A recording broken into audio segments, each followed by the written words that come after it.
So if we want to combine these transformations into a series and try to determine what the new equation will be, let's start with the point xy. So x dash y dash, what does it become? Okay, so a dilation from the x-axis. So from the x-axis means we're stretching up, the y value gets affected. So x doesn't change and we increase the y value by a factor of 2. Then a reflection in the x-axis. So there's my x-axis, we're reflecting that way, which means my y values become negative. So it becomes a point x negative 2y. And then a translation of 3 units left. So 3 units left, that way we subtract 3, 1 unit up, that way we add 1.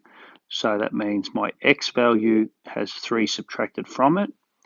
My y value, which in this case is negative 2y, has 1 added to it. So that's the full series of transformations. So what we're saying is my new x value is equal to the old x value minus 3. My new y value is equal to negative 2y plus 1. Let's transpose those so I know what x equals and y equals. So x will equal x dashed plus 3. Y will equal, let's subtract 1. Y will equal, so we'll have y dashed minus 1 over negative 2. So there's a full list of transformations. The function that I'm going to apply that to is, in this case, y equals square root of x. Now, it doesn't matter which rule. I could have picked anything. It could have been y equals x squared, y equals cos x. It's the same principle. We're just going to swap the y and x values now. So the y value, according to this, I get y dash minus 1 over negative 2 is equal to the square root of the x value, which is x dash plus 3. So now rearrange, multiply negative across, y minus 1 equals negative 2 square root x plus 3, and then add 1. So that's what my new function has become. So you can see hopefully the benefit of just mapping the x dash y dash and looking at the effect of the different transformations. Let's have a look at the next. So find the rule for the map when the following transformation is applied. So the same transformations, but slightly different order, isn't it? So let's have a look. I've got the point x dashed y dashed becomes what? A reflection in the x. So again, the y value becomes negative. A dilation from the x-axis. So from the x-axis is a stretch up. So that's multiplied by y. So I get x negative 2y. And then a translation of 3 units left and 1 unit up. So again, 3 units left. Just come across here. So 3 units left and 1 unit up. And if we compare that to the previous example, even though the reflection and the dilation were in a slightly different order, it's exactly the same rule, isn't it? So if we remember from our previous, x dashed is equal to x minus 3, y dashed is equal to negative 2y plus 1. So what do they give me? They give me x dash plus 3 is equal to x.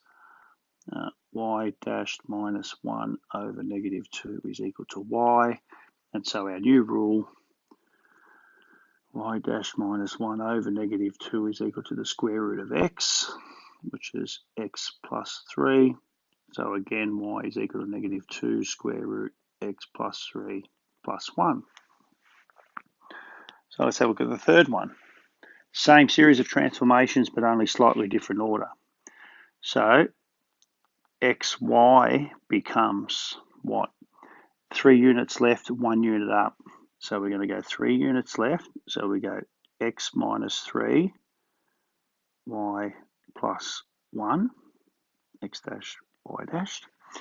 Now we're going to dilate from the x-axis. So from the x-axis, stretching the y value.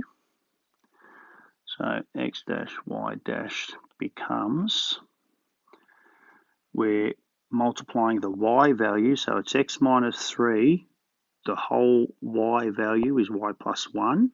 See the difference there straight away. And then the next reflection in the x-axis means the y value is made negative. So we end up with an x dashed y dashed becomes x minus 3 and negative 2 y plus 1. So exactly the same principles. Therefore, we'll have x dashed equal x minus 3, y dashed equal negative 2. Now, whether we expand it or not may not matter, so let's leave it as that. Negative. So what are we going to have? Let's rub that out a bit. Let's tidy that up. So I'm going to have y dashed is equal to, negative 2y minus 2. I'll write it that way. That gives me x equal x dash plus 3, y equal y dashed plus 2 over negative 2. So my new rule this time is I get y dash plus 2 over negative 2 is equal to the square root of x. So I'm going to have y is equal to negative 2 square root x plus 3 minus 2. So if you have a look there, slightly different final function depending upon the order in which we do the transformations.